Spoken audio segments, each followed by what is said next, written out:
December 13th, 2025. A Christmas party at Conan O'Brien's house in Los Angeles. Hollywood, laughter, holiday lights. Rob Reiner was there, 78 years old, one of the most beloved directors in American cinema. When Harry Met Sally, The Princess Bride, A Few Good Men. Career that spanned decades and touched millions of people. His wife Michele was with him. 36 years of marriage. A photographer, a producer, a woman that everyone who knew her described the same way. Warm, generous, alive. Jane Fonda saw them that night. She later wrote, "I saw them looking healthy and happy." That was Saturday. By Sunday afternoon, both of them were dead. And their son Nick was already gone. Rob and Michele Reiner were found by their daughter, Romy, inside their home in Brentwood, one of the most expensive, most peaceful neighborhoods in Los Angeles. She called her brother Jake. Minutes later, she called back. Both parents gone. Jake later wrote about that moment. "My world as I knew it had collapsed." The cause of death, confirmed by the Los Angeles County Medical Examiner, was multiple sharp force injuries. They had been stabbed. Both of them. Multiple times. In their own home. In the early hours of December 14th. Nick Reiner is 32 years old, the son of a legend. Grew up in Hollywood. Knew everyone. Could have had almost anything. But Nick's life had not gone the way it looked from the outside.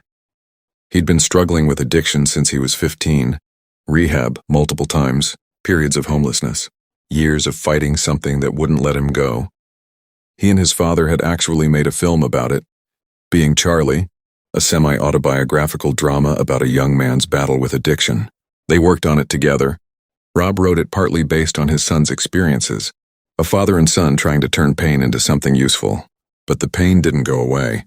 In a 2018 podcast appearance, Nick talked openly about learning to game the system, staying sober just long enough to convince everyone he was fine, then relapsing the moment he got home. He described an incident where, holed up in his parents' guest house, he'd stayed awake for days on stimulants and started destroying the room around him, punching walls, breaking things. The relationship between Nick and his parents was complicated, in the way that addiction makes everything complicated. Love tangled up with exhaustion, hope tangled up with disappointment, decade after decade. The night of December 13th at Conan O'Brien's party, something happened. Nick and Rob got into an argument. Witnesses noticed. Several people at the party said Nick seemed off, disruptive, interrupting conversations, not himself. Nobody knew that a few hours later, in the Brentwood home where Nick had grown up, both his parents would be dead. After it happened, Nick didn't call for help. He checked into a hotel in Santa Monica, the pier side, on Colorado Avenue, and stayed there. When police arrested him that Sunday evening in Exposition Park, about 14 miles from his parents' house, he didn't resist. He just went with them. Nick Reiner was charged 2 days later with 2 counts of first-degree murder, with the special circumstance of multiple murders, which means prosecutors could seek the death penalty. He appeared in court on December 17th wearing a blue anti-suicide smock and shackles. He was quiet, calm. He said only 2 words during the entire hearing. "Yes, Your Honor." His attorney at the time called it a devastating tragedy that has befallen the Reiner family. He pleaded not guilty. The brother and sister, Jake and Romy, issued a statement. They didn't mention Nick. What they said instead was this: "We lost more than half of our family that night in the most violent way imaginable. Sure, any loss of a parent is devastating, but nothing compares to losing both of them at the same time. And on top of that, having your brother be at the center of it. Think about what it means to carry all of that at once. Grief for 2 parents, and a brother in a courtroom." Rob Reiner was 78. He'd spent his life making films about love, about friendship, about the best of what people could be. His friends, Billy Crystal, Albert Brooks, Martin Short, Larry David, put out a statement mourning him together. Michele Singer Reiner was 70, 36 years married to the same man. A photographer, an activist, someone who showed up by all accounts for everyone around her. They were found by their daughter, in their own home, on a Sunday afternoon, the day after a Christmas party where someone who loved them once had sat in the same room. Experts who study parricide, the killing of a parent, say this: kind of case is extremely rare. Only 8% of parricide cases involve both parents being killed.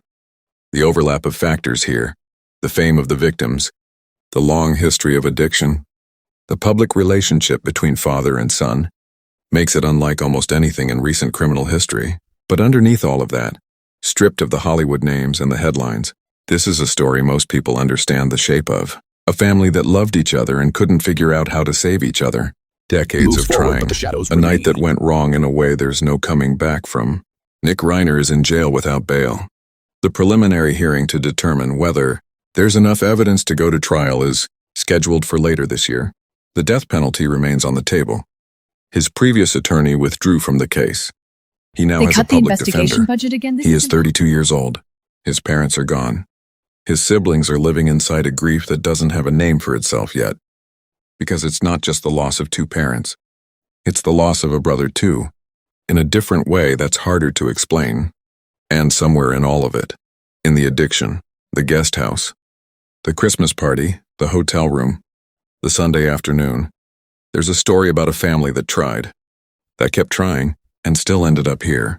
If this case stayed with you, and if it should, subscribe to Cold Trails. Every week we follow the cases that reveal something larger than the crime itself. The trails that went cold, but never disappeared. I'll see you in the dark.